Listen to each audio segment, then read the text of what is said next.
Halleluja! Gloria lil Mulej! Grazzi Ġesu, grazzi Mulej. Waqt li aħna niftħu l-kelma tal-Mulej, biex intikom ċans tfittxu, nilqa l-udjenza ta' River of Love, il-familja River of Love, madwar Malta u Għawdex. Nilqawkom iżizaħwa Maltin u Għawċin, daw kolla li segwu bit-televizjoni, Facebook u YouTube. ħajkellimkom il-Mulej minn il-kelma, nemmen li dinja kelma prezzjuża ħafna għal-Mulej u nemmen li ħadolqot il-kulħadd inti minn inti u inti fejn inti mal-Mulej. Għalhekk inħeġġitkom, iftaħ qalbek għal-kelma tal-Alla u l-Ispiritu Santu, ħalli il-kelma, ħalli l-Alla jopera fik. Jekk inti qed issegwi, jekk inti qiegħtaw, inti ġejt għax inti nemmen li b'xi mod tħobb il-Mulej. U jekk tħobb il-Mulej ħajkolli ħajkellmek. Amen. Kulħadd jitlob miegħi issa stess. Mister Qaddis. Kellimni bil-kelma qaddisa tiegħek. Spiritu Santu, infidli qalbi. Infidli qalbi. Bil-kelma tiegħek, bl-Ispiritu Santu, u għamel minni dak li trid int. Inmil li l-nifsi, u numilja li l-nifsi, u d-dimek Mulej, fissem Ġesu Kristu. Amen. Halleluja. Morru fi ktib ta' Mika, jew Majka bil-Ingliż, Mikaja bil-Malti. Kapitlu 6. Dali ħajatkellem fuq l-lum il-Mulej li poġġi li fuq qalbi. Nemmen number 1 huwa wieħed mill-kolonni prinċipali, pedament importanti għal-mixja tiegħek fi Kristu. Infatti nemmen li mingħajra di laqas tista' salva. Mingħajra di laqas tista' salva, ma tistax tidħol fis-saltna ta' smewwi. Hija dik il-kelma li nismajnija l-umiltà. Umiltà. Humbleness jew bl-Ingliż humility. Jekk naqraw fi ktib ta' Mika jew Mikaja kapitlu 6 vers 8. Mikaja kapitlu 6 vers 8. Bniedem, bl-Ingliż omen, huwa wrik x'inhu tajjeb. He has shown you what is good. U x'jistenna minnek, kulħadd jgħid x'jistenna minni. Alla jistenna xi ħaġa minnek, infatti hemm bosta affarijiet li jistenna minnek Alla.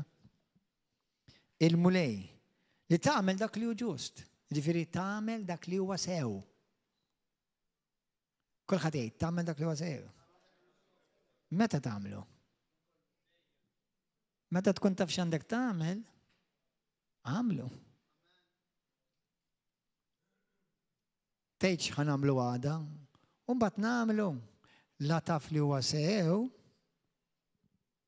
Infatti għamilt artiklu l fuqha jiena għax jitkellem f'Mattew kapitlu 5 minn vers 23 sa Jisu 26 fuq rigward l-iskrittura li nafuha ħafna u tkellimna ħafna dal-aħħar fuq dak is-suġġett tal-maħfra fejn l-iskrittura tgħidlek jekk inti u inti u tella l-offerta tiegħek quddiem il-Mulej hemmhekk tiftakar li ħuk għandu xi ħaġa kontra tiegħek, mhux inti għandek kontra tiegħu u għandek kontra tiegħek. Mhux inti għandek kontra tiegħu jew tagħha, u jew hija għandha kontra tagħha. Jgħidlek ħalli l-offerta tiegħek hemm. U l-ewwel mur irranġa, ġifieri rrikonċilja. Għamel l-affarijiet sew. Maħuk u moħħtok. U x'jgħidlek iktar il-Mulej? Jgħidlek għamilha kemm? Malajr. Malajr. Malajr. Kulħadd jgħid malajr. La taf x'għandek tagħmel u nutli toqgħod tgħid ħanagħmlu għada għas-sewwa nitkellmu tittamel malajr. U waħda mir-raġunijiet li jingħid fl-artiklu tistgħu taqrah fuq il-Facebook għaliex m'inti taf jekk għadha x'ħatarah. M'inti taf jekk hux ħatarah l-ġimgħa d-dieħla.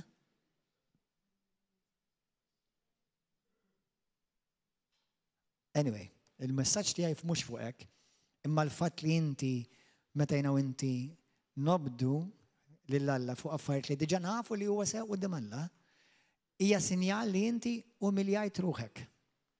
Qed tifhem? Umiljajt ruħek, qed tkun umli. Amen? Ġifier minflok l-opposta l-umiltà x'inhu? Il-gburija. L-umiltà tbaxxi lilek innifsek, l-gburija x'tagħmel? Tolli lilek innifsek. Qed tifhmu? Anyway, u ħanitkellmu fuq hekk. Għaliex believe it or not, l-istorja tal-apostol umiltà minn fejn bdiet? Mill-ġenna stess. Luċifru spiċċa olla rasu. Kabbar minn fuq baqa' umli. U la waqgħa Luċifru fil-ġenna perfetta tista' taqa' int f'river of love li mhix perfetta. Tista' taqa' int li tgħix f'Malta mhux perfetta. Anke jekk ma tmur l-ebda knisja. Alla jrid dan minni u minnek. Umiltà! U għaliex ħafna jieħdu għalihom? Iweġġaħħom l-umiltà. Għaliex trid tpoġġi lilek l-aħħar. Titpoġġi lilek l-isfel. Tittafas lilek innifsek. Tittakkes lilek innifsek. Takkes jiġri mhux qed tissawwer lilek innifsek da. Takkes jiġifieri l-opinjoni tiegħek issa jew ma tiswa xejn, jew kija l-aħħar waħda li tiswa mir-ringila ta' nies qudiemi. Mhux hekk għamel Ġesu? Qed tifhmu? Mela, x'jistenna minnek il-mulej? X'jistenna minnek? X'jistenna minnek? Li tagħmel dak li huwa ġust, tagħmel dak li huwa sew. Li tħobb. Kulħadd jaf iħobb. Xi pizza, xi mqarrun il-forn, xi lasagna, chicken curry, xi biċċa laħamek tajba, xi biċċa sej. Tħobb kif ħabna u tkun ħanin. Be kind. Kun ħanin. Jismawa, u li tkun umli fil-imġiba tiegħek, tkun umli. Dan kulħadd jgħid Alla jistenna minni umiltà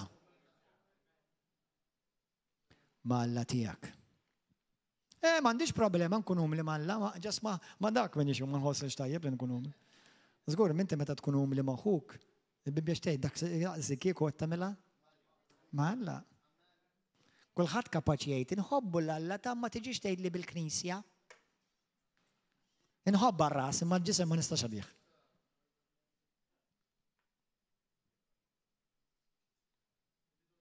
Tifhmu? Eżiż aħwa. Ifhmu li din hija xi ħaġa letteralment fi Ġwanni kapitlu 3, skrittura li bosta minnkom tafuha, fejn Ġesu jgħid lil Nikodemu li kien reliġjuż. Kien fajna il-lut, raġel tajjeb. Għallu, muddi Nikodemu, jekk inti, jekk bniedem ma jitwilidx mill-ġdid, ma jistax jara u laqqas jidħol fis-saltna ta' smawi. Taf xi tittamel l-ewwel ħaġa biex inti tibda tara. Tumilja ruħek. Tittumilja ruħek, titbaxxi lek innifsek. Ħanaqralkom xi ħaġa fuq rigward l-umiltà.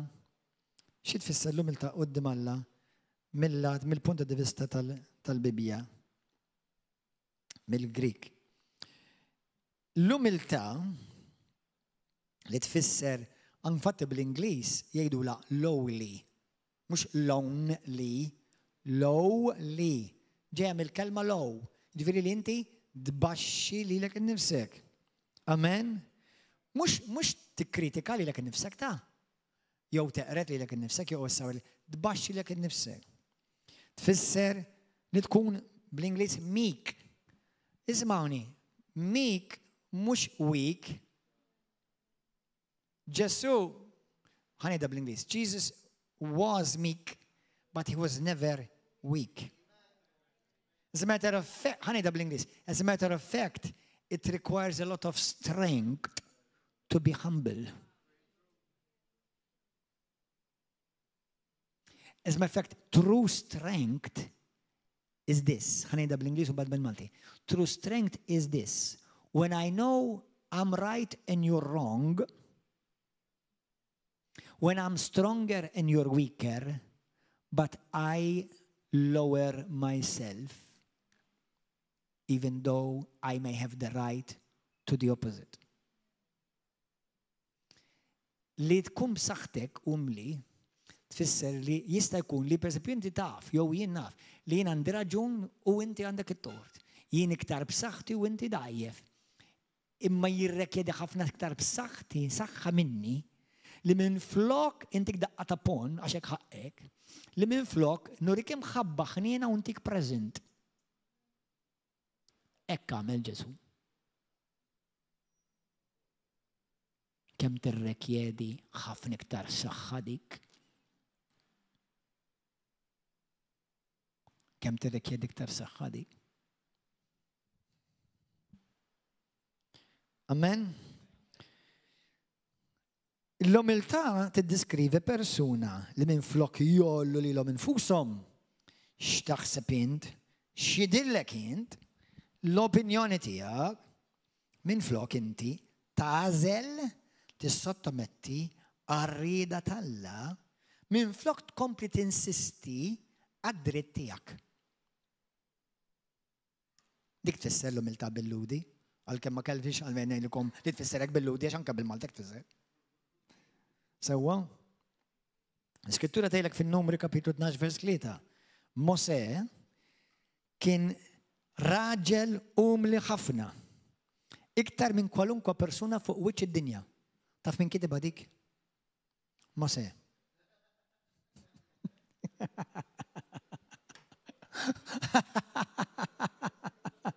Vera ta' mhux qed niċċajta. Mosè kiteb fuq innifsu li jiena l-iktar raġel umli f'wiċċ id-dinja. Imma il-biċċa xogħol għaliex? Għax aħna ħafna lina aħna għandna l-kunċett li li tfisser li inti miskin, ta' min jitħassrek, sewwa, toqgħod tagħtilek innifsek bil-frosta u toqgħod tgħid jiena dudu ma niswa xejn. Li tfisser xejn minn dik. Li tfisser li inti taf li inti b'saħħtek. Għandek ir-raġun ma mill xejn ħażin imma xorta tagħżel li tbaxxilek innifsek u ma tiġġilx għal dak li huwa tiegħek mhux id-dritt tiegħek. Id-dritt għadu tiegħek imma żilt li ma tagħmlux u ma tutilizzax biex tħalli l-ħadd ieħor tgħaddi tiegħu. Jew nkella biex tħalli l-ħadd ieħor jirbaħu, biex tħalli l-ħadd ieħor ma jiġix umiljat, biex tħalli l-ħadd ieħor ma iġġibux il-ħuk il-loħtok fit-trabel. Avolja stajt, kellek id-dritt. In-nota dak kollu qed ngħidilkom huwa dak kollu li Ġesu għamel magħna.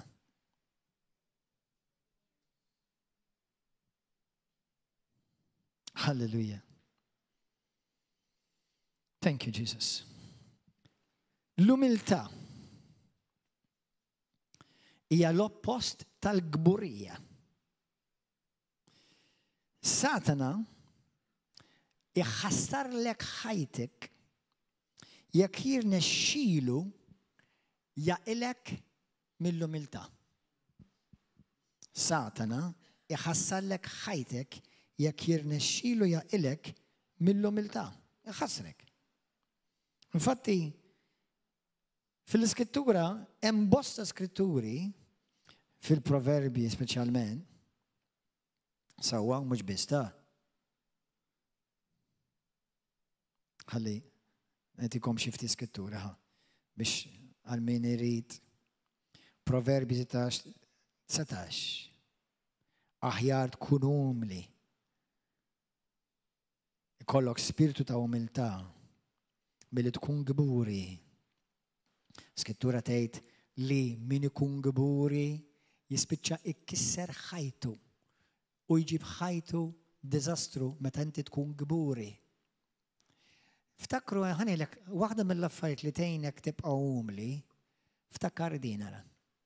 Li inti ma tajtx il-ħajja lilek innifsek. Int aqqas nifs wieħed ma tista' tagħti lek innifsek. Id-doni kollha li inti forsi tħoss li għandek u kulħadd għandu doni, ma tajthomx inti lek innifsek. Is-saħħa li għandek ma tajtix lilek innifsek. Xi ħadd ieħor tajilek u dak ix-xi ħadd ieħor jista' joħodilek f'ħakka tajn. Alla. Inti ma tistax tiftaħar b'rixek għax laqqas rixek ma tajtu lilek innifsek. Għax aħna għandna l-proverbju joqgħod jiftaħar b'rixu. X'rixu? Ir-rix li għatak Alla stess? M'għandekx rix ta' biex tiftaħar. Immaġina tiġi ġabla rix, hekk inti tidher quddiem Alla.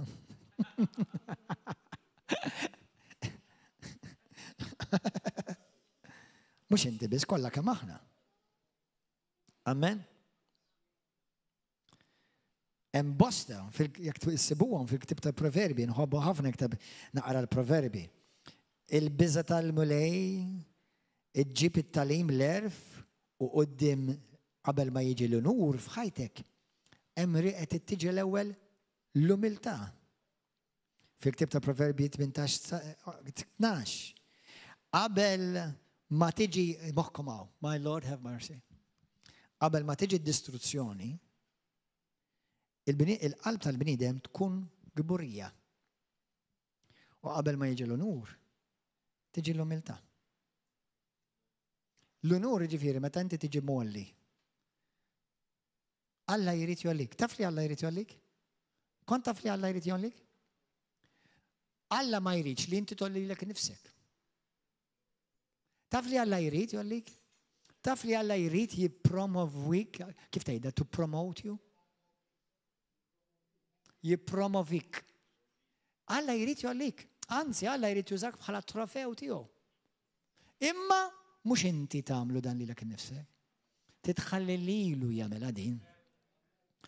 U rid tagħmilha kif iritu, fl-istaġun meta jritu, fil-ħin li jritu u bil-metodu li jritu. Ftakar jekk inti ta' Kristu vera, inti xi darba fil-mixja tiegħek lil mulejjet lu suppost, ħassir minni skont kemmtek, għamel minni dak li trid int. Imma ħafna wara li qalu dik it-talba marru d-daru nesaw kollox. U reġgħu bdew jagħmlu li jridu huma. Kollha kemm aħna ta' minni għadi. Imma l-Ispirtu Santu jrid ifakkarna. Għaliex inti jiena u inti, ismani, ma assista salva ta' minn ma tkun jomli. Da tista' timmaġina xi ħadd imur il-ġenna gburi. Fuq xiex, fuq biex ħadd mur tiftaħar quddiem Alla, tippoppa sidrek li inta minn xi ħaġa ta' barra minnha.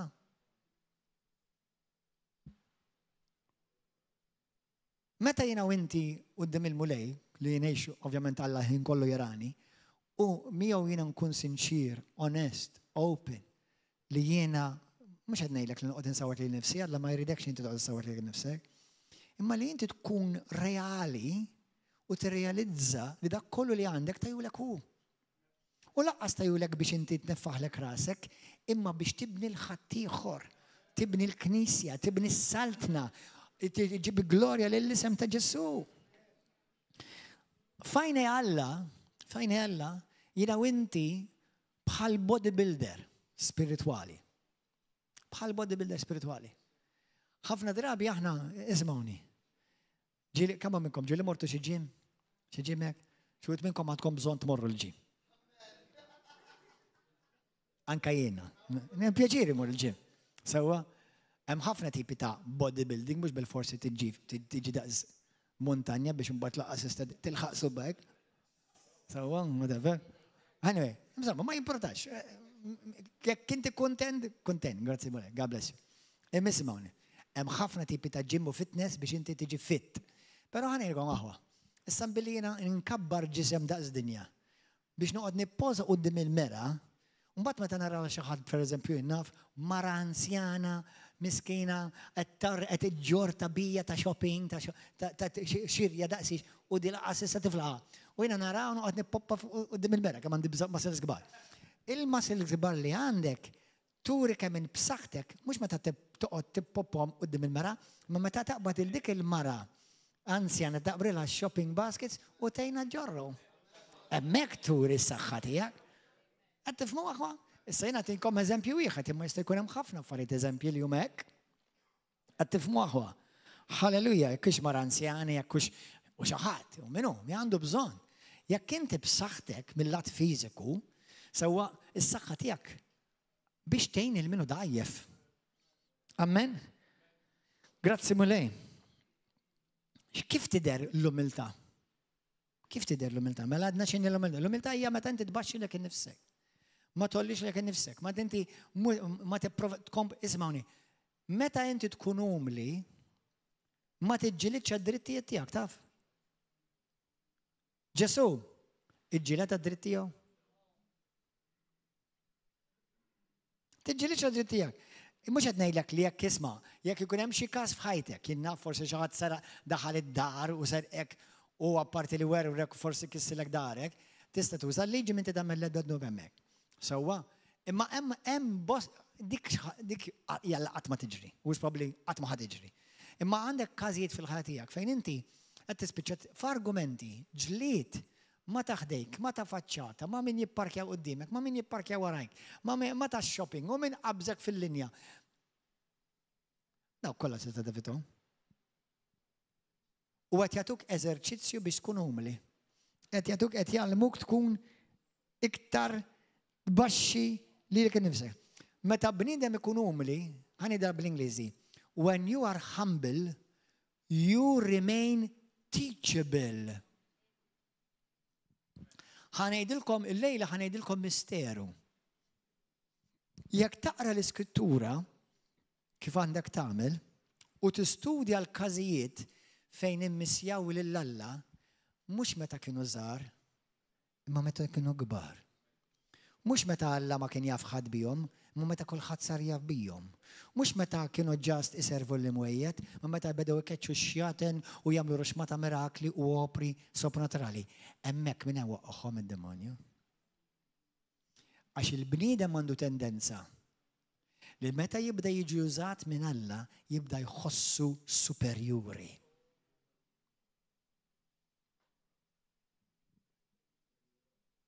Jibda jħossu issa jien wasalt. Ħadd ma jista' jkellimni. Ara ma tmux kellimni, ara ma tmux tatini xi suġġerament, għax issa jiena Alla biss ikellimni. M'għandi bżonn iktar segretarji, m'għandi bżonn nies jgħidu kliem ta' erf f'ħajti. Aħwa daw l-istejjer huma bosta fil-Bibja. Bosta, ta' mhux ftit. Għalhekk meta inti ikun hemm sejħa fuq ħajtek li actually hemm waħdak għal kull wieħed minnkom. Tittoqgħod attent ħafna. Għax ix-xitan jagħmel żewġ affarijiet. L-ewwel ma jagħmel ma jridekx issalva, ma jridekx irsaq lejn Kristu. Mela issa dik tilfa, inti rsaqt lejn Kristu. U jipprova jżommok. Meta inti jarak qed tikber fi Kristu, tissaħħaħ timtela bil-kelma t'Alla, l-Ispirtu t'Alla jibda jiġi fuqek, jibda jopera minnek biex tfejja in-nies keċċixjaten twassal in lejn Kristu. Il-mulet jibda jibnik, ma fl-istess ħin ix-xitan jibda jfisfislek kemm inti speċjali. Laqqas hawn iktar nies anointed iktar minnek. Vera imnalla kontinta dik il-persuna. U jibda jnefħek. Mela l-ewwel beda jwaqfek, issa ma rnexxilux. Issa ħajamillek hekk ara. U jimbuttak u xorta waħda toħodha l-wiċċek.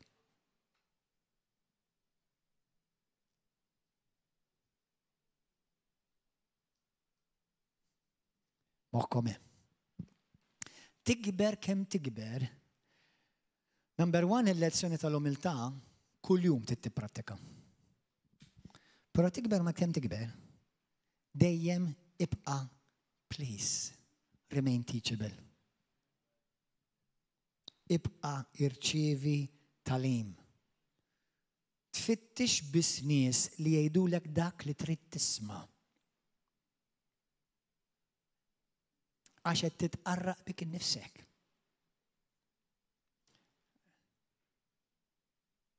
Naf li hawn ruxma ta' videos fuq YouTube, isma' l-min jibnik, naf. Imma wkoll isma' l-min iwissik ukoll. Għax meta Alla tiwissik, wis probabbli qed jitkellem minn ħafna fommijiet. U jekk kellem minn fomm wieħed, 2, 3, 4, 5, u inti bqajt tisma' min qed irrewwaħlek,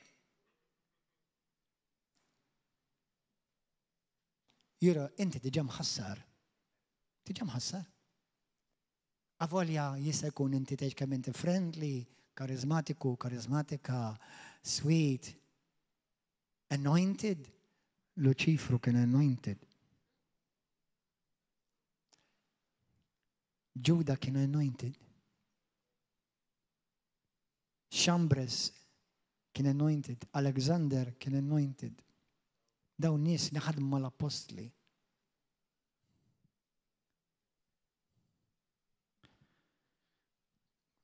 Ejdet talba warajja u ejda minn qalbek. Ejdlu mulej, nitolbok minn qalbi, żomni kapaċi nibqa' nitgħallem. Keep me teachable.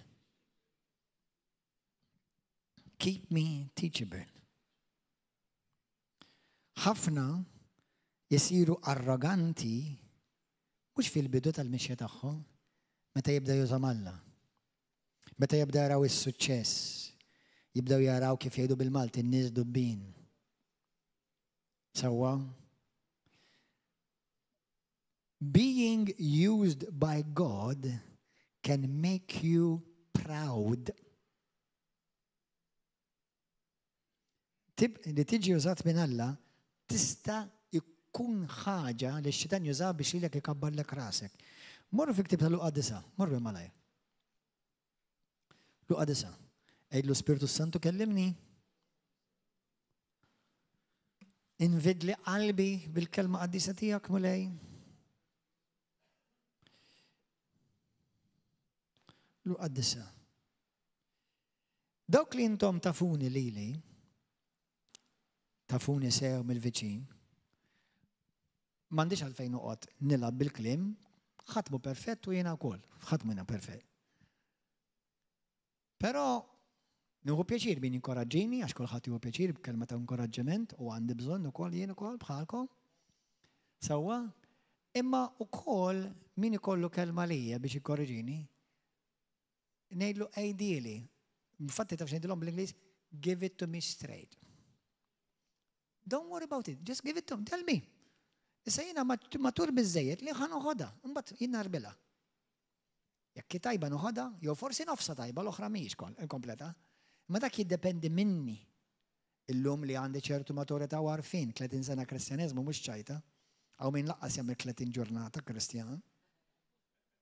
It is a legacy. Today I give God the glory, only vera God the glory. I have a legacy of 30 years of Christianity. I've learned something. And you know what I've learned? Pride will ruin you. It doesn't matter how anointed and used of God you think you are. Il-gburija tħassrek. Ma tagħmilx differenza kemm inti midluk bl-Ispirtu Santu u kemm taħseb li Alla għandu sejħa kbira tant unika li ma ħadd bħalek fid-dinja.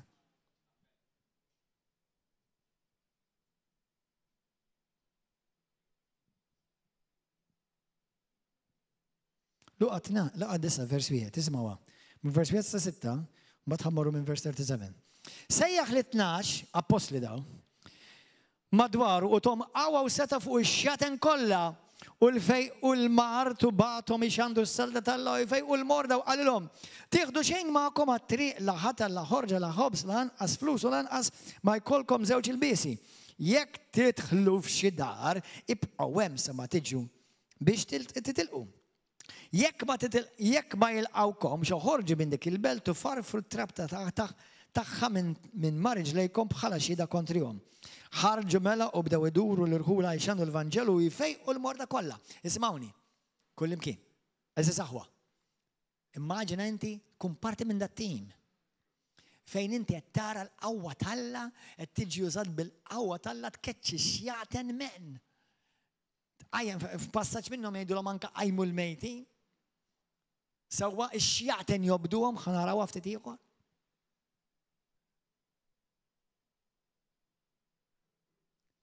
Il-morda tibda tara l-mart jisparixxi qudiemek. Vers 37, moħħmur. Vers 37. L-għada huma neżlin mela daw wara suċċess kbir ta' ministeru glorjus. Sewwa, ftit ilu minn vers ħanaqraħilkom għal-għarejja 19. 17 morru minn vers 17. Anzi dik qiegħda Luke 10:17 jgħidulhom hekk ara, mbagħad id-disċipli ġew lura u l-kol flimkien bdew jifirħu jgħidu mulej qaddis, mulej anke x-xjaten joqogħdu għalina fis-smek. U għalilhom tifirħux li x-xjaten joqogħdu għalikom, imma firħu l-isimkom huwa miktub fil-ktieb tal-ħajja. Sewwa? Jiġifieri daw idbelħu meta bdew jaraw l-Alla jużu. F'Luqa kapitlu 10 qiegħda dik. Sewwa, l-istess ġralhom sew 12 u sew 72 ta' wara. Issa mmorru vers 36. 37. Ismaħħa di. Ismaħħa għaliex moħħkom ħanejdukom xi ħaġa. Alla huwa omnipreżenti. Luċifru mhuwiex omnipreżenti, imma għandu ħafna segretarji iwaslulu. U hemm demoni assanjati kontra ħajtek. Bħalma għandu l-Ispirtu Santu miegħek u għandu anġli madwarek jibatlek l-anġli, imma hemm demoni assanjati assigned against your life.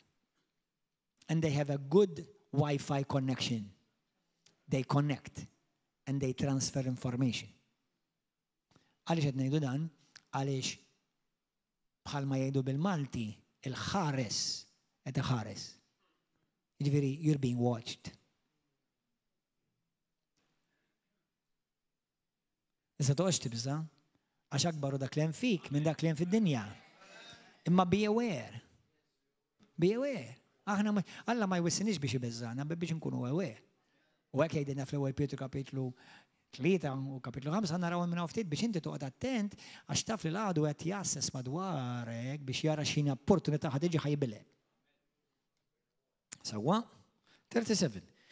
L-għada huma neżlin minn fuq il-muntanja marru jilqgħu ħafna nies. U għed raġel mill-folla rafa leħnu qallu mallem nitolbok ħarsa lejn ibni għax lilu biss għandi. Ara l-ispirtu qabdu u minnu fih jibda jgħajjat. Jikawġu mal-art kollu rawa u jħallih infarrak wara dbatija kbira biex joħroġ minnu. Tlab li d-disċipli tiegħek daw l-istess li ftit ilu kellhom festa tal-qawwa. Biex jgħadċuħ minnu ma setawx. Weġeb Ġesu u qal, jien nizbla fidi u ħżiena kemm se ndum magħkom u nissapportikom. Ġibli lill-ibnek hawn. Huwa wriesa, ix-xitan beda jissabtu u jgħawġu mal-art. Imma Ġesu għeddet ħafna l-ispirti mniġġes fejjaq it-tifel u raġġa taħ lill-missieru. U kulħadd tnixxef bil-ħaġeb quddiem dan il-kobor li ma bħalu ta' Alla. Issa, mor vers 46. Għamet kwestjoni biex inti tkun taf. Isma'w, biex inti tkun taf għaliex jista' jkun.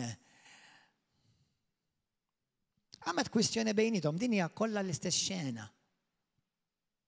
Mela, immaġina inti, f'daqqa waħda naraw ruxma ta' nies, qed ikeċċu x-xjatin ġewwa River of Love. Mbagħad jiġi xi ħadd u għal xi raġuni da ma jistax joħroġlu dad-demonju, Ġesu jgħidlek isma' ġibula. Mbagħad wara in the meantime tinbidel ix-xena u tibda tinnota x'qed jiġri in the meantime. Għamet kwistjoni bejnietom dwar min kien l-akbar fosthom.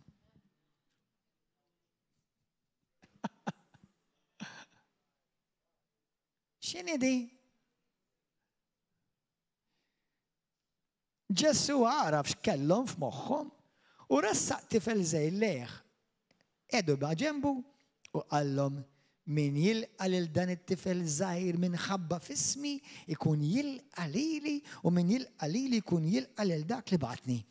Għax minnu li żgħar fostkom mhux fl-età ta' min kapaċi l-iktar ibaxxi lilu nnifsu dak huwa l-ikbar wieħed fostkom. Min l-iktar wieħed baxxa lilu nnifsu? M'hemm ħadd ikbar minnu fis-seltna.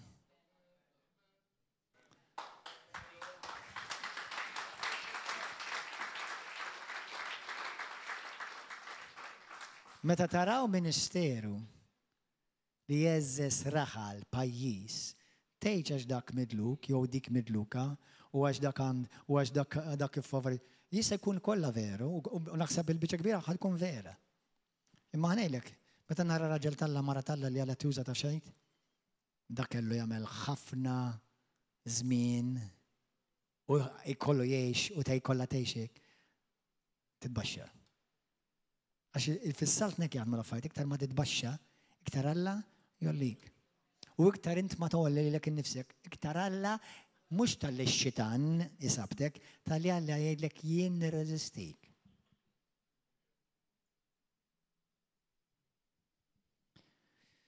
F'100 sena, minn hawn 100 sena oħra, ħadd minnkom ma ħajkun hawn.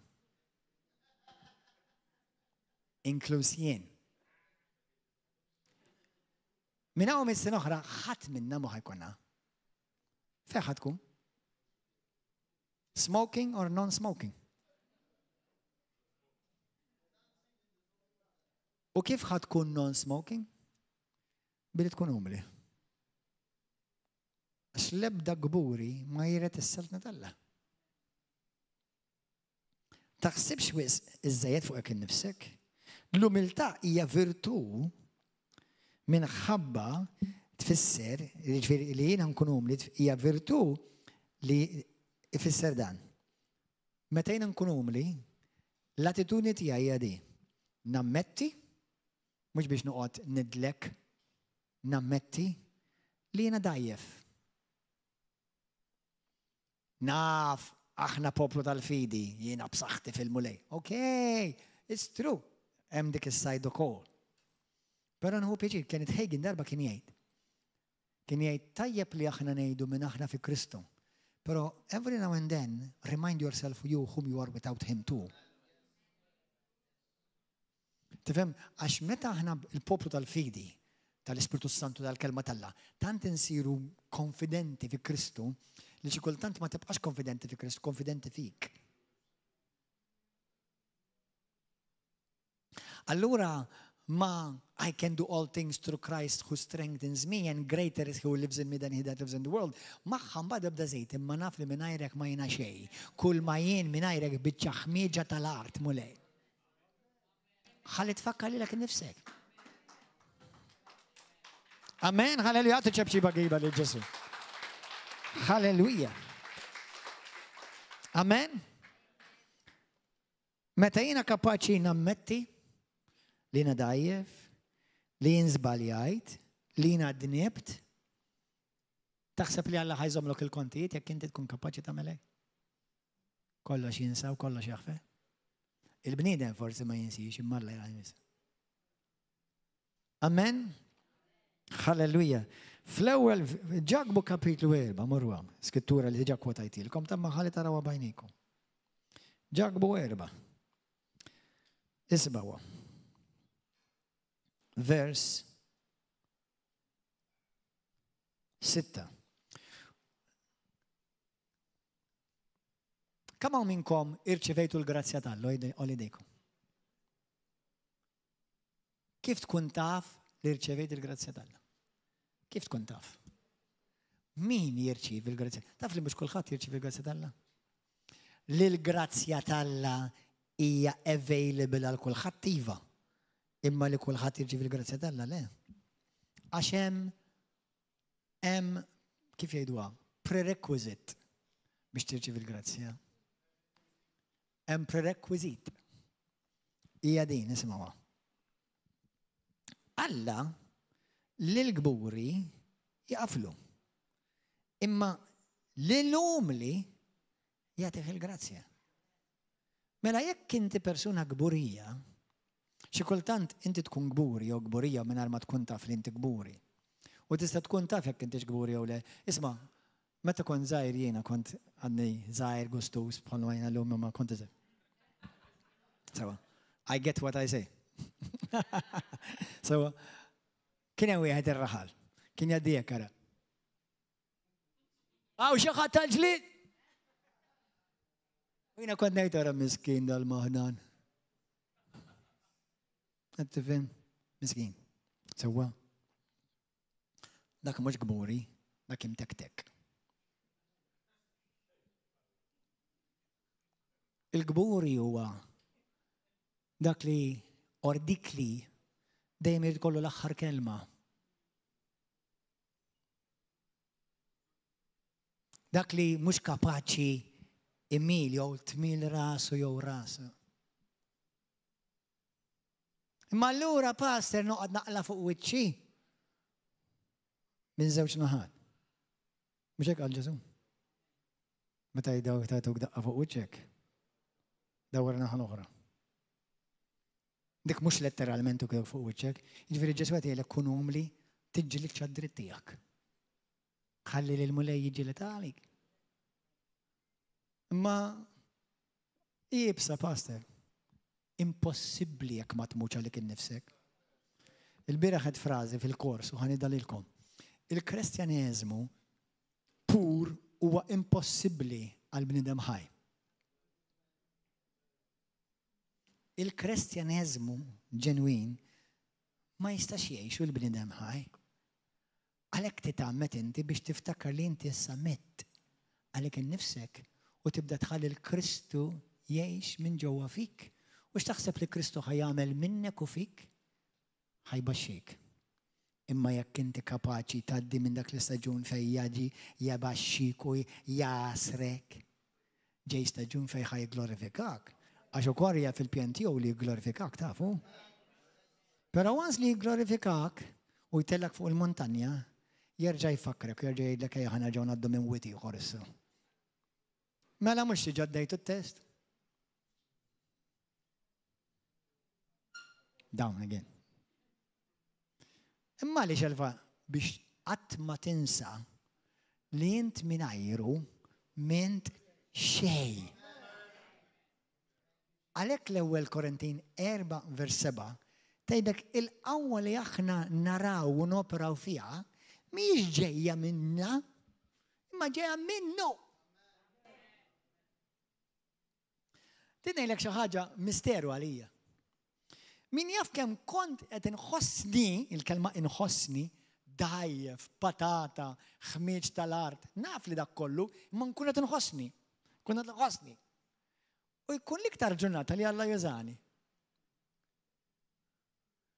U lej, il-biraħ taf kemm ħassejtni anointed. Għalhekk ma żajtekx. Illum qed inħossni patata, illum qed toħroġ id-demonji minn ġo dawn in-nies. Eżatt biex tiftakar li mhux inti, it is me.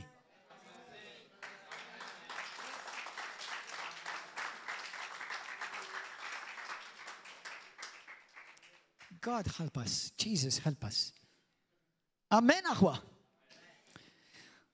Mela għodu għarrida rawa 7. Vers 7. Xi tfisser tkun umli. Mela għodu għarrida tal-Alla. Ifqu l-xetan. Kif ħataqaflu x-xetan jekk inti tkun gburi? Belak ix-xetan x'tiqaflu. Iqaf l-xetan u jaħrab minnkom. Ersqu lejn Alla u jersaq lejkom. Morru fl-ewwel Pietru. Kapitlu 5. Nista' ngħidlek aħwa kull dnub li jiena u inti għamilna għax ma qatx għar-rida tal-Alla. Full stop. Ma qatx ir-rida tal-Alla fissax ridna minn dak li rid. U la għamil dak rid inti hemmhekk l-Alla u rejtu biċċar li int mhux umli. X'il-bniedem umli għamel dak rid Alla. Ir-rida tal-Alla hija l-kelma tal-Alla ta' mhux xi viżjoni minn barra minn Malta. Jow, iktar għar minn hekk ta' barra minn hawn. Ir-rida tal-Alla.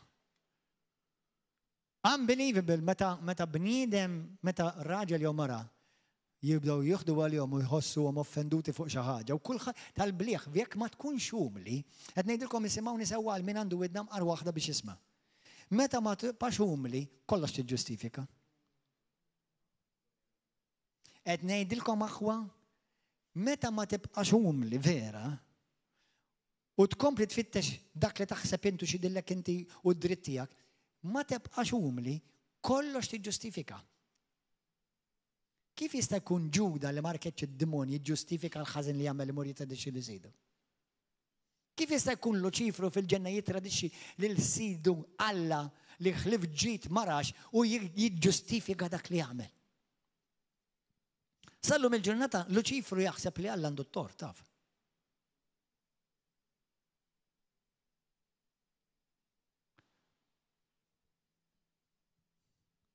Jekk inti tisma' xi ħadd jitkellem fuq il-Luciferianizm, jgħidulek li Ġesu huwa l-ħażil, ta' mhux il-Luċifru.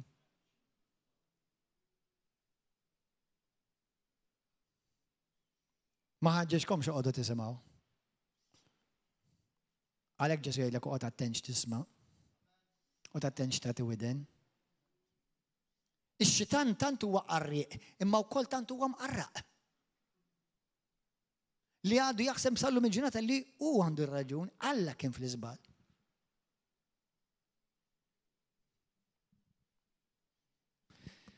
Mela, kapitlu 5, vers 5. Kemm nieħu pjaċir meta naqra ċertu skritturi li nkunu nafuhom ħafna, nismajnihom kemm il-darba. Mbagħad tibda tara l-kuntest kemm joħroġ iktar sugu bħal madna kif rajna issa ta' Luqqa 9.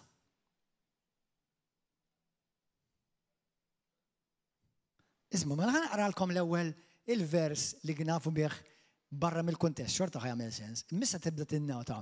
Alla x'attribwixxi l-umiltà ma' vers mela 5.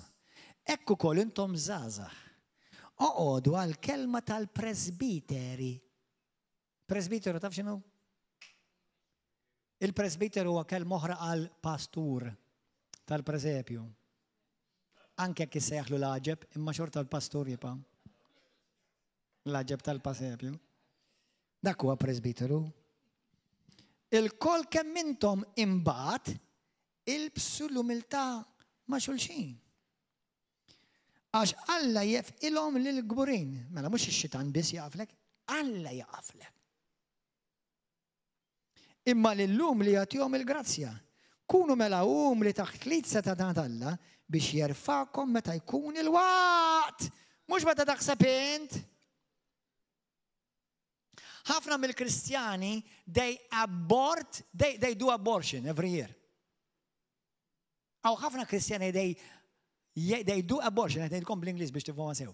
Aw ħafna Kristjani jagħmlu l-abort kontinwament. They abort their call. They abort God's plan. They abort God's design. Taf għaliex? Għax ma kienux kapaċi jistennew il-waqt.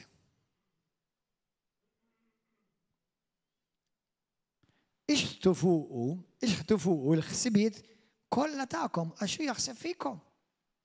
Kunu meqjusa wassu l-għadu tagħkom ix-xitan qisu il-jun jajja tiduru jfittex il-min se jibla. Ifqulu kif ħadd iqaflu? Sħaħ fil-fidi.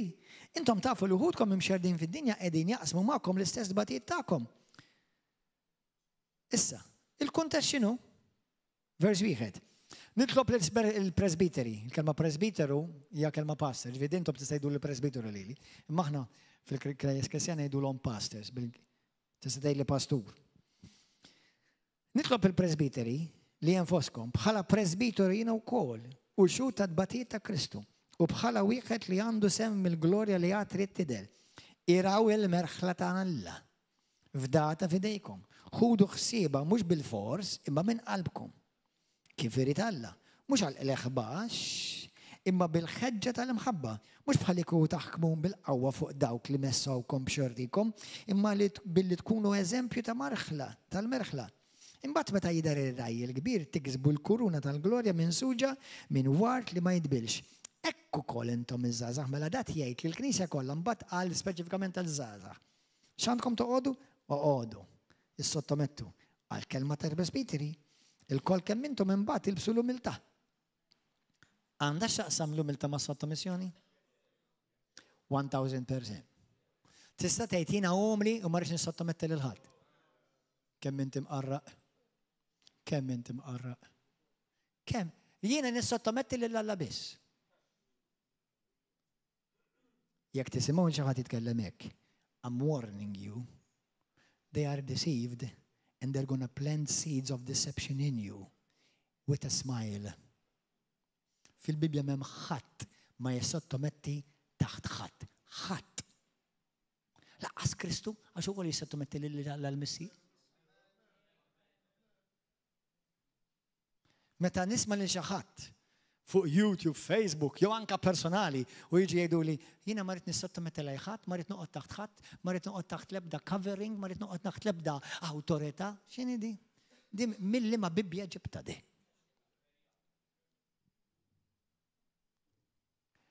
Meta jgħidu covering, jiġifieri jekk ommokom issirek kabruk, dawk huma l-covering ta' mhux itmur ssib xi wieħed fuq YouTube.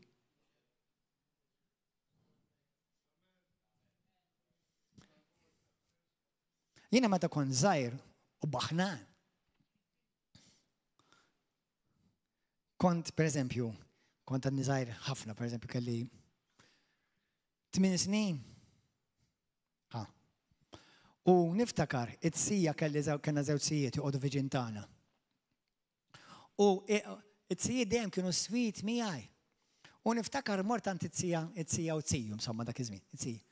U għedtilhom ta' tifel baħnan li kont għedtilhom ħanibda noqgħod hawnhekk għax il-mami u d-dadi iddixxiplinawni. U ma ġbitnix. I didn't like it.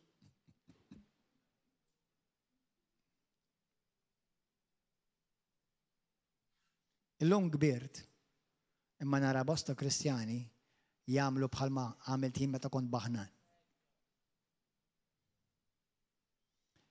Int għandek test u jew taddih jew tiffeljaħ.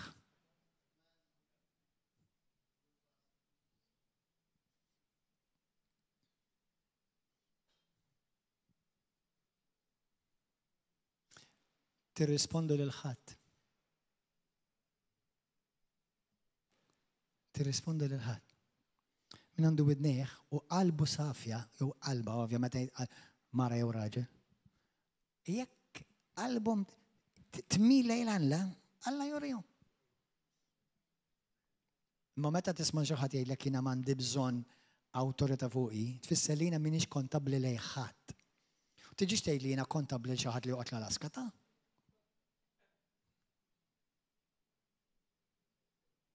Inta rajt, int b'min trid titmejjel. Trid kontabbli ma' min tgħix miegħu. Ħajjara inti x'issarraf meta tgħaddi minn naqra ta' mewġa. Mela x'jara l-preachers tiegħek u jara l-quotes tiegħek jew inti tara l-preach tagħhom whatever. Illum xi ħadd kitibli. Illum xi ħadd katibli mill-Kenja. Għalli jien għandi ministeru, għalli jiena insegwi l-ministeru tiegħek. Believe me, ħafna jgħidu li jak simili. U għallu li nixtieq nibdew naħdmu miegħek fis-segwis probabbli ħanejdukom minn is-sara. Ħafna minn mod tfisser sapportjani finanzjarment hekk qed tfisser. Sewwa, għodu attenti għax minnhom hawn ħafna. Imma jiena ngħaddihom minn arbil. Għalli nixtieq nagħmlu xi ħaġa bħala spiċċju ma tantx għandix nagħmel, allura qed nfittex xi ħaġa li għandix nagħmlu xi ħaġa. Ma jimpurtax. Sewwa. Għatlu u għalli jiena nsegwi l-messaġġ, għatlu li ma wieħed messaġġ semmejt, semmi li tal-ħadd l-għadda. Ta' God loves you more than you. God loves you the most. Alla l-missi jħobbok l-iktar. Anyway, u għalli insegwi l-YouTube, għalli biex naħmu fl-imkien. Għatlu għaraj tajjeb. Għatlu għandek xie affilazzjoni ma xie ministeru għalli le. Għandek inti ximkien fej kbir spiritualment għalli le. Għatlu kompli segwi l-YouTube messages. God bless you.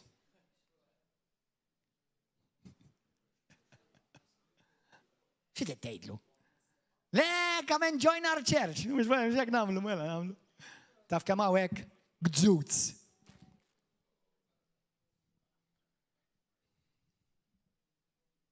Għadek ma tax kemm diffiċli biex tadotta orfni. U jkollok il-challenges ma' wliedek aħsab orfni. Ministeru serju fl-Amerika darba kien hemm xi wħud qalu li ktibnilhom biex niġu taħtom. Dal-ministeru huwa ministeru serju. Għallulhom minn fejn kontu intom? Minn fejn ħriġtu? Għallulhom ma ħanniex interessati, morru lura minn fejn ħriġtu. Dak huwa ministeru serju.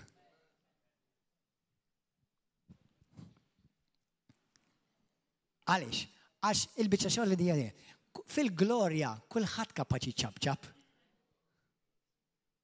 Fil-binazzi kulħadd joħroġ ix-xemmex.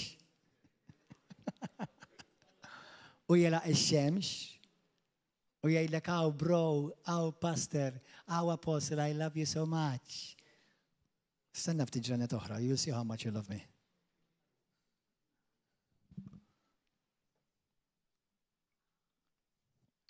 Amen. U attent il-min tgħid I love you ta' tfisser ġejja test wara dik.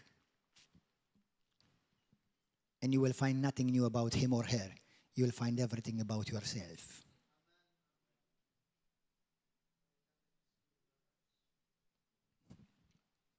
Amen? Li inti tkun umli ma jfissirx li jiena noqgħod naħseb li jiena xi dudu tal-art. Ħanidkom bl-Ingliż. It's not thinking less of yourself. It's thinking of yourself less. Ġifieri, mhux jiena noqgħod ngħid għax jiena dudu ma niswa xejn, dik mhux umiltà.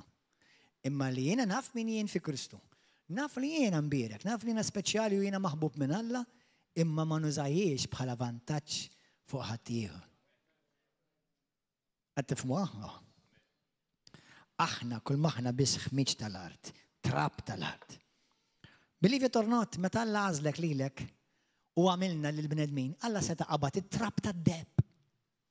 Qabad it-trab tad-djamanti. Imma minflok qabad it-trab tal-art, dak li inti tmur tatti il-koko tal-klibbieq.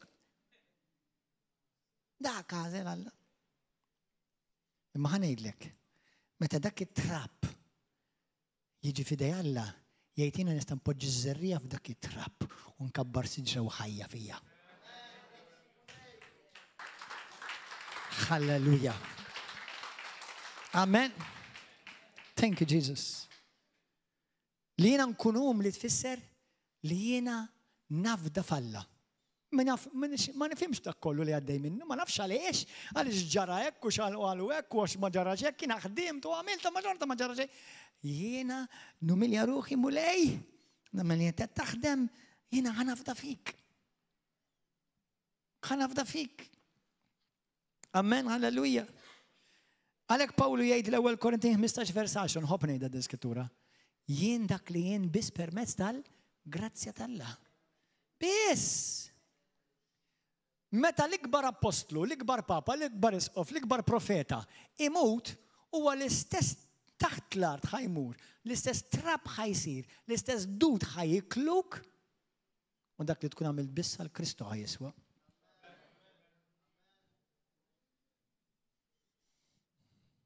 Kemm rajt, forsi mhux ħafna, imma naf li jeżistu ħafna. Ġieli rajt nies jien li nkun pereżempju tqajt magħhom qabel jew nafhom qabel, pereżempju jkunu bullies, jkunu b'saħħithom b'saħħa bħalma tgħidlek jgħidu jaqilbu d-dinja b'saħħithom. U meta tarahom morda f'sodda, titbellaħ kemm isiru umli. Hemm bżonn tistenna li inti timrad biex tumilja ruħek. Hemm bżonn tgħaddi minn xi disgrazzja biex tumilja ruħek. Inti taħseb li inti invincibbli, Alla ma jistax missek. Mhux qed jgħidlek jekk inti ma tumiljax ruħek, Alla jirreżistik. Mela mhux li għandek il-ladu kontra tiegħek, għandek anke l-Alla kontra tiegħek issa. Għidli minn fejn ġejja l-għajnuna issa.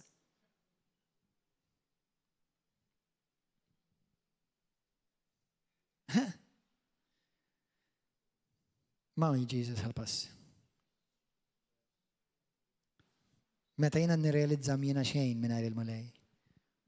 U anke dak li jiena fil-mulej mhux bis-saħħa tiegħi. Ma bis-saħħa tiegħu. Halleluja. Meta inti jiena nħobb il-perfumes, nħobb il-fwieħa. U għandi xi 4 jew 5 għanqas taħtom għax lajthom. Sewwa, ismawni, u hemm minnhom li huma jiswew il-flus. Ismawni, kemm minnkom inti tmur tixtri fwieħa għax il-vażett huwa sabiħ. Il-fwieħa tixbaq il-vażett huwa sabiħ, jew għax il-fwieħa ta' ġewwa tgħix kemm tfuq. Ismawni, tista' taħseb li inti vażett sabiħ, imma l-valur mhux fuq il-vażett taqjad fuq il-fwieħa ta' ġewwa.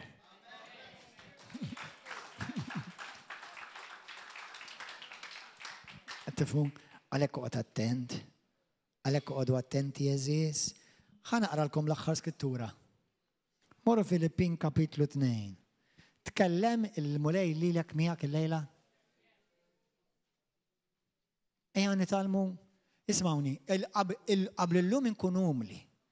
U għada la jerġa' tentan id-demonju kabbar rasek. Di mhix xi ħaġa li tagħmilha xi kors tal-umiltà. Għanna courses hawnhekk turrum u ħad titgħallem l-umiltà mill courses, imma ħanejlek meta titgħallem l-umiltà. Meta inta jkollok aptit tirritelja, tipprova tuħu dritt u l-Ispiritu Santu jgħidlek ftakar fil-kelma li għadek kif smaj.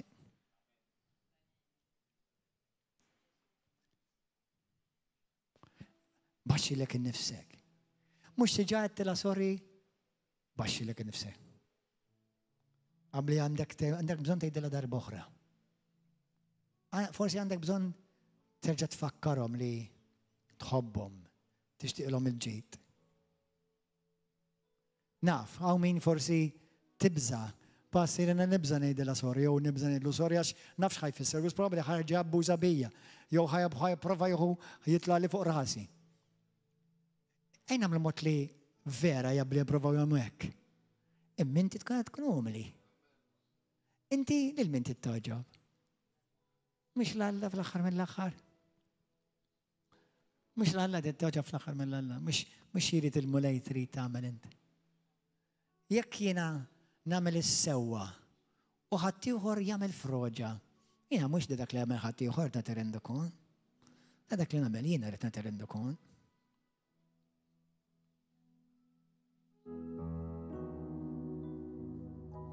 Filippin 2, skrittura popolari. Spiritu Santu, is-siġilla dil-kelma f'qalbna mulej. Grazzi mulej. Vers 1 ismawha. Jekk hemm fikom xi faraġ fi Kristu, jekk hemm xi kelma ta' ħlewwa fl-imħabba, jekk hemm xi xirka fl-ispirtu, jekk hemm xi ħnina u modrija, kunu fema waħda. Kunu fema waħda. River of love. Kunu fema waħda. Mlewni bil-ferħ. ħajkolkom l-istess imħabba u ruħ waħda u ħsieb wieħed. Tagħmlu xejn bil-pika ta' partit, ta' opinjoni, ta' xi teoloġija, ta' xi dottrina, għax jiena nara hekk, għax jiena naqbel ma' dik u dak jaqbel mal-oħra. Tagħmlu xejn minn dan. Anqas għalf taħjir fieraħ, imma kunu umli. Kunu umli. Ħalli l-oħtok taddi tagħha, ħalli l-ħuk taddi tiegħu, ħalli okej. F'affarijiet speċjalment li ħafna drabi laqqas jiswaw xejn, żero quddiem Alla. Imma kunu umli u kun wieħed minnkom iqis l-ieħor, kull wieħed minnkom iqis l-ieħor aħjar minnu. Kemm diffiċli tqis xi ħadd tagħmellek id-denni aħjar minnek.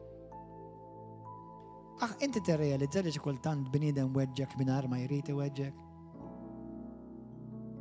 Nistgħu nibdew messaġġ ieħor minn hawn dak. Ma tgħidilniex iskrittura li l-mħabba temmen l-aħjar ħaġa. Love believes the best. Inti tgħid għax dik weġġatni, imma inti taħseb li dik ridet tweġġak. Għax dak weġġani offendini, imma inti taħseb li dak qatt jippjana biex joqgħod joffendik. M'intix kapaċi tumilja ruħek u tgħidlu let it go. Ma nemmenx li rrid tagħmel ħażin, ma nemmenx li qed titweġġani. It's okay. X'kien qed nagħmel meta nagħmel hekk? Inkun qed numilja ruħi.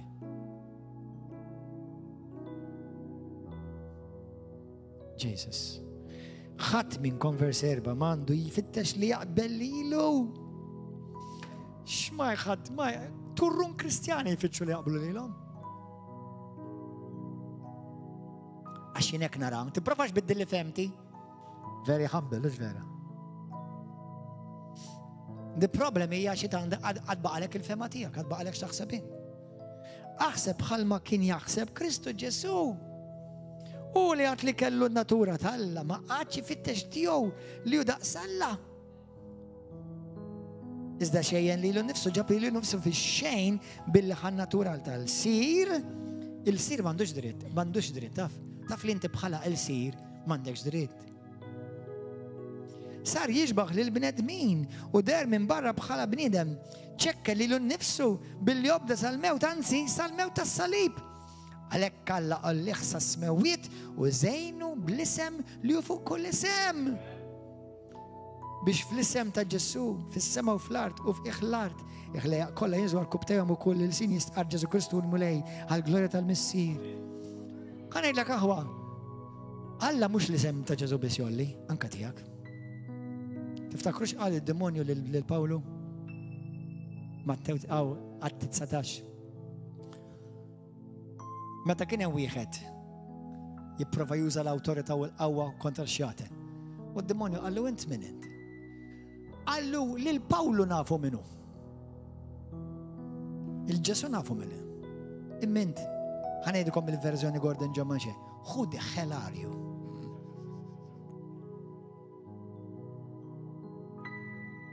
Meta inti tkun umli, l-infern jaf minn int. U jitteżżes għax minn flok jaraw lilek, jaraw il-sidek.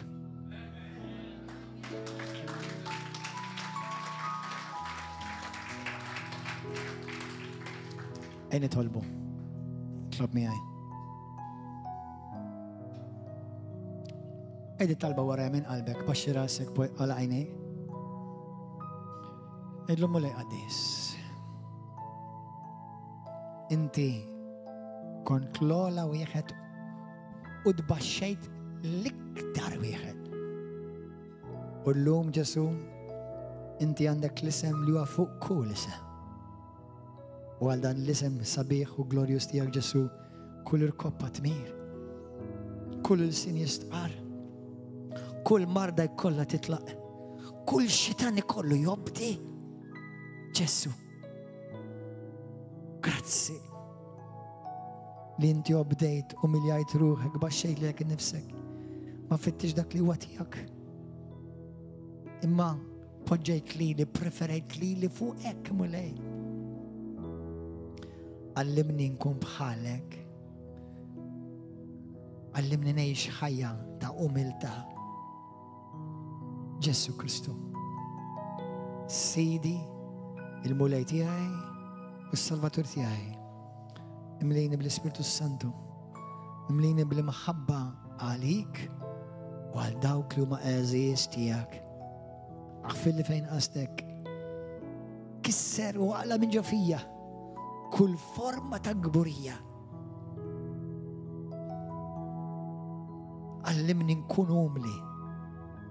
Mhux biss bħala kaver minn barra, imma vera umli minn ġewwa mule. Dak il-qalb li l-bniedem ma jarajiex imminti tara. Fejn inqastek jew inqast il-ħija jew il-loħti. Aħfirli mulej u għatini l-grazzja. Li mbaxxi li nifsi u numilja ruħi ma' oħti ma' ħija. L-ewwel qabel kollox għalik mulej għax inti għamilta miegħi. U t-tieni għax l-umilta tiegħek tallimni nippreferi l-ħija u l-oħti qabli. U x-xitan ma jkollu l-ebda sej fuq ħajti. Fejn jiena kont gburi għaqilhom minn ġo fija. Għallimni l-umilta mulej. Spiritu Santu, għallimni nkun umli. Millum il-qoddim. Għal-glorja tiegħek nitolbok dan missir fl-isem glorjus ta' Ġesu Kristu. Amen. Halleluja. Amen. Amen, amen, amen, amen. Jan bil-wifqa għal daw kollha li intom segwejtu fuq YouTube u Facebook. Ismawni. Jekk hemm xi ħaġa li lilek laqtitek, tgħid il-pastor qed jgħid għalija. U il-fatt li jiena naħseb hekk qed inkun immatur. Qed inkun baby actually. L-importanti hija di, hija l-verità. Hija xi ħaġa li Kristu ħajjgħidili di. Nista' napplika fil-ħajja tiegħi x'imkien. U jekk iva, mela mhux il-pastura tgħidili, l-Ispirtu tal-Alla. U għalla tinqeda b'dan il-ħmar biex jien inkun sew u l-għadu ma jkollu l-ebda seta u jed fuq ħajti. Amen. Daw kolla ta' YouTube u Facebook, God bless you. Narawkom is-sibt li ġej fis-seba. Ejjew ġibu ċad ma'kom u l-ħad fil-10. Pija narawkom, God bless you, YouTube u Facebook u televizjoni. Bye bye.